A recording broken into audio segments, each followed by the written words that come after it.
Quer conduzir a roça de forma técnica e profissional? O link está na descrição e é um puta de um material que vai te ajudar muito aí a conduzir de forma profissional a sua lavoura. Lázaro Santos. Amigo, me dá uma informação de qual variedade é mais resistente a trips que você tem conhecimento. Hoje eu já respondi uma pergunta aí muito parecida, né? Me perguntou com relação à resistência à virose.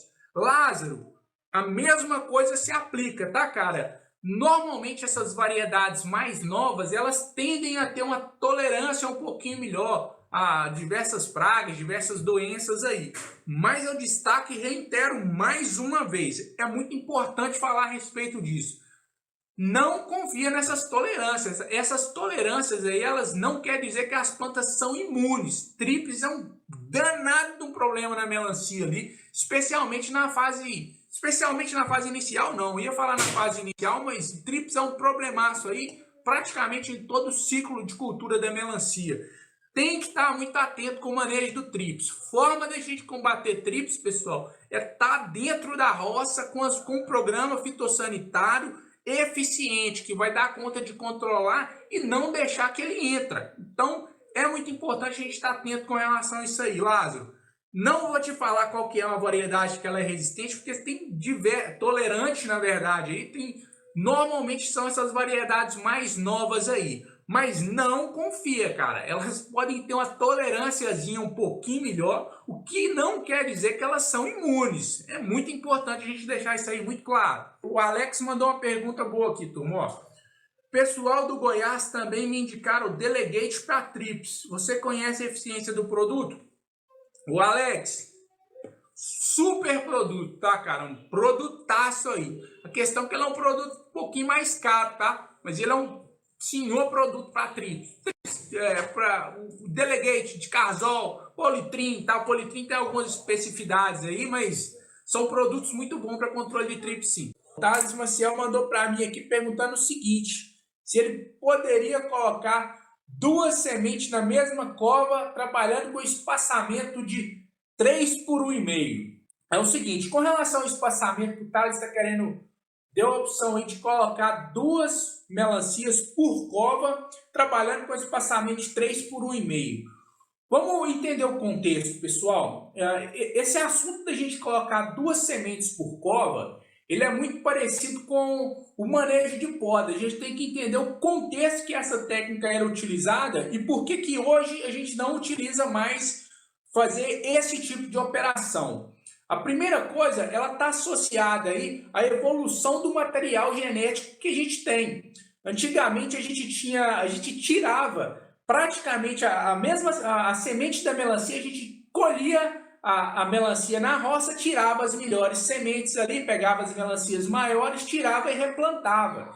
Então a gente tinha uma série de problemas com relação à genética por causa disso aí. Você vai perdendo muito em padronização, em função da gente estar fazendo essa retirada da semente da própria roça ali, replantando novamente. Então a gente ia perdendo algumas características de padronização, que uma delas é com relação à própria germinação. A taxa de germinação é uma das características mais importantes que a gente vai ter aí com relação às características de uma semente de qualidade. Então, essas sementes que a gente compra de qualidade hoje, elas têm essa taxa de germinação muito alta. Então, não faz sentido a gente fazer esse tipo de operação por isso, tá, Thales? Esse, pelo menos, é o meu ponto de vista. Tem produtores que optam por fazer essa atividade também. Mas, no meu ponto de vista, você acaba pondo aquela planta para competir ali, uma com a outra, em um espaço muito pequeno.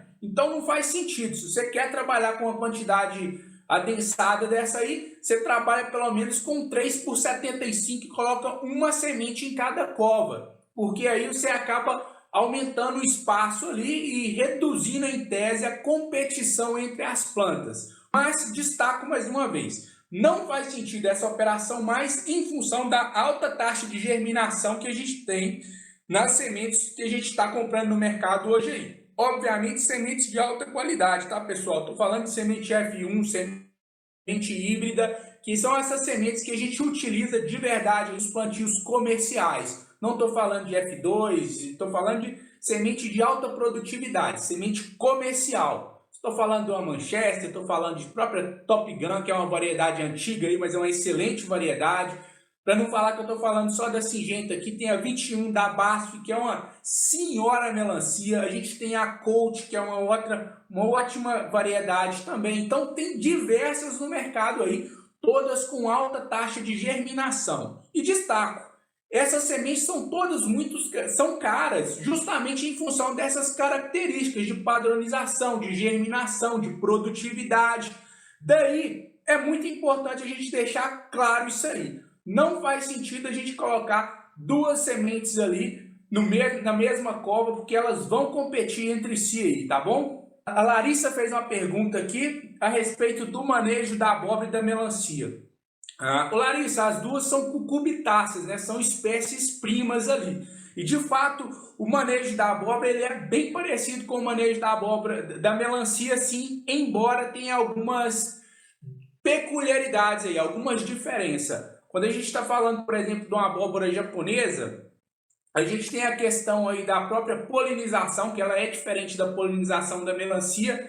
A gente pode trabalhar com a polinização artificial, né? Que é aquela que você vai com hormônio aplicando flor por flor. Ou você pode também colocar uma outra variedade de abóbora, que é justamente para fazer o cruzamento da abóbora japonesa, tá? Depois a gente pode até refinar, se quiser, aí a gente bate um papo estratificando um pouquinho melhor a respeito desses dois tipos de manejo, na verdade. Mas, de fato, eles são bem parecidos, sim. Com destaque também que a abóbora, normalmente, ela é um pouco menos restritiva com relação ao manejo fitossanitário também. Ela é uma variedade que ela é mais rústica, então a gente acaba gastando um pouquinho menos, tanto com defensivo como com nutrição também, tá? Via de regra, a gente acaba tendo um custo menor para tocar 1 hectare de abóbora do que para tocar 1 hectare de melancia. Mas o manejo é bem parecido sim, tá bom? Matheus, posso usar gesso no lugar do calcário? Joaci de Catitu, na Bahia. Eita, bacana. Pergunta boa, tá, Joaci? Não sei se você está participando da live aí, não. Mas deixa eu ver como que eu vou explicar isso aqui de uma forma que fica clara para todo mundo. Embora o calcário, a calagem, que é a aplicação do calcário, seja um pouco parecida com a aplicação do gesso, elas são utilizadas para finalidades diferentes, tá, pessoal? O calcário, se a gente for olhar assim a aplicação sumária do calcário, é para que ela seja uma correção do nível de acidez, ou seja, a gente já aplica o calcário e ele acaba corrigindo a acidez do solo. Então, essa característica o gesso não faz, embora ele tenha características parecidas. Numa calagem, o que acontece? A gente aplica o calcário ali, ele disponibiliza cálcio, disponibiliza magnésio, ele acaba disponibilizando ali todos os nutrientes no solo, ele aumenta a disponibilidade, na verdade, de quase todos os nutrientes no solo. O que mais que ele faz? Ele reduz o pH, como eu acabei de dizer, mas ele atua em uma camada mais superficial do solo. Então isso aí é importante a gente destacar. A calagem reduz o pH, a gessagem, ela na verdade, o que ela faz? Ela não reduz o pH, mas ela consegue disponibilizar cálcio em uma profundidade maior no solo. Então acaba sendo essas duas diferenças aí. Não sei se eu consegui deixar tão claro, eu vou tentar organizar um pouquinho aqui o meu pensamento aqui para ficar claro aqui para o Joaci. Joaci, a calagem e a gessagem, elas são atividades diferentes na verdade, tá? O calcário ele vai estar sempre associado aí para você conseguir reduzir a acidez do solo, ele vai disponibilizar cálcio e magnésio, mas ele vai fazer essa redução ali em uma camada mais superior do solo ali. A movimentação do calcário no solo, ela acaba sendo mais restrita e bem mais difícil. Já o gesso, ele tem essa capacidade de aprofundar no solo, só que ele não reduz o nível de acidez, embora ele consiga também elevar a CTC, assim como o calcário, porque é o seguinte, ele acaba neutralizando o alumínio que está ali. Por consequência dele neutralizar esse alumínio, ele acaba elevando a CTC também. Aí eleva a CTC, disponibiliza cálcio, ele acaba disponibilizando outros nutrientes como enxofre e até mesmo um pouquinho de fósforo, porque o gesso ele é um subproduto do processo de fosfatagem ali, se é assim que eu posso falar. Então ele acaba disponibilizando um pouquinho, bem pouquinha coisa de fósforo, se eu não me engano, e até flúor. Mas basicamente é essa que é a diferença. Um corrige a acidez, o outro não. E o calcário trabalha na parte superior do solo ali, na parte mais superficial, e o gesso tem essa capacidade de conseguir disponibilizar cálcio nas partes mais inferiores do solo, a parte abaixo de 45 centímetros, até mais. Então, para quem trabalha com essas culturas aí, como por exemplo café, cana, atividade de gessagem, ela é extremamente importante aí para a gente que está na cucurbitaceae ali. Não sei se faz tanto sentido assim, tem que avaliar muito bem, caso a caso, porque talvez, dependendo do que você precisa, não vai ser o gesso que vai resolver o seu problema. Uma vez que o sistema radicular das cucurbitáceas, de modo geral, ela acaba sendo um sistema radicular superficial, tá bom?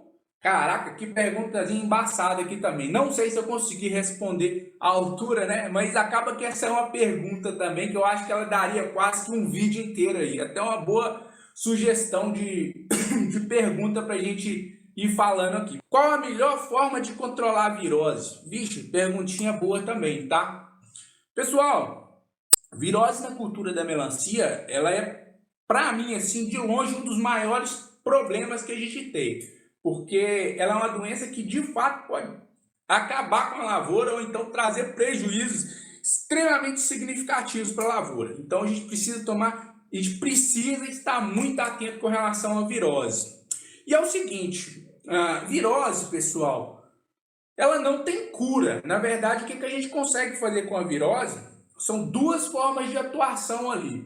Encontrou pé com virose na roça, não adianta ter dó, não. Tem que arrancar mesmo. Primeiro passo é a erradicação. Ó. Encontrou pé, é bem característico o pé com virose. Eu tô devendo aqui de poder colocar, né? Ia ser legal se eu conseguisse disponibilizar para todo mundo ver aí um pé com virose. Mas todo mundo que planta aí conhece bem, é bem característico o pé que está com virose. Ele acaba ficando bem todo enrugado, fica aquele pé com as ramas grossas, fica um pé bem feio mesmo. Porque na realidade ele acaba interrompendo de forma correta ali os fluxos o fluxo interno de xilema e floema dentro da planta ali, né? Então, o que acontece? Você tem duas formas. A primeira, encontrou pé com virose, erradica, tira da roça e joga fora. Porque esse pé, ele passa. E como que ele passa? A hora que ele passa para os outros pés, ele precisa de um vetor. E a gente tem três camaradas que são os principais responsáveis por transmitir essa doença dentro da roça: pulgão, tríplice e mosca branca. Então, além de erradicar, a forma mais segura que a gente vai ter aí para manter a roça nossa livre de virose é justamente a gente manter a sanidade da roça. A gente não pode deixar ter mosca branca, não pode ter pulgão e também não pode ter o tríplice, que são os três vetores dessa doença. Então, se a gente, ainda que a gente tenha alguns pezinhos na roça ali, que a gente acaba não conseguindo verificar a roça sempre, principalmente quem trabalha com roça muito grande, aí passou de 20 mil pés ali, que você não consegue ter um acompanhamento tão preciso pé por pé, o que é importante a gente fazer? Ter um manejo fitossanitário preventivo, para a gente garantir que a gente não vai ter uma infestação alta, nem de mosca branca, nem de pulgão e nem de tríplice. Porque se tiver um único pezinho lá com a virose que deu a virose, e você tem uma infestação alta de qualquer um desses três vetores, eles vão espalhar essa doença para a roça de forma extremamente rápida aí, tá bom? Então, esse aqui é o detalhe, esse aqui é o ponto de atenção que a gente tem que estar muito atento. Então, temos duas formas aí. A primeira, erradicar os pés que a gente encontrou contaminados com a doença, com a virose. Tem que erradicar mesmo, não precisa de ter dó de arrancar esses pés. E a segunda estratégia é justamente manter um programa fitossanitário aí bem ajustado, bem afinado, para a gente conseguir, de fato, não deixar que esses vetores disseminem a doença na roça aí. Roça não é brincadeira, tem que ser levada a sério para quem está procurando conduzir roça em nível profissional na cultura da melancia, tem o nosso curso aí. Lá não tem nada de antena de barata com perna de grilo não, hein? Já tô avisando, o negócio nosso aqui é sério e é profissional. Larga essa turma aí da antena de grilo, perna de barata, sei lá que diabo que é isso, e vamos conduzir o negócio de forma séria. Estamos à disposição aí. Quer conduzir a roça de forma técnica e profissional? Entra lá, o link tá na descrição, é um puta de um material que vai te ajudar muito aí a conduzir de forma profissional a sua lavoura.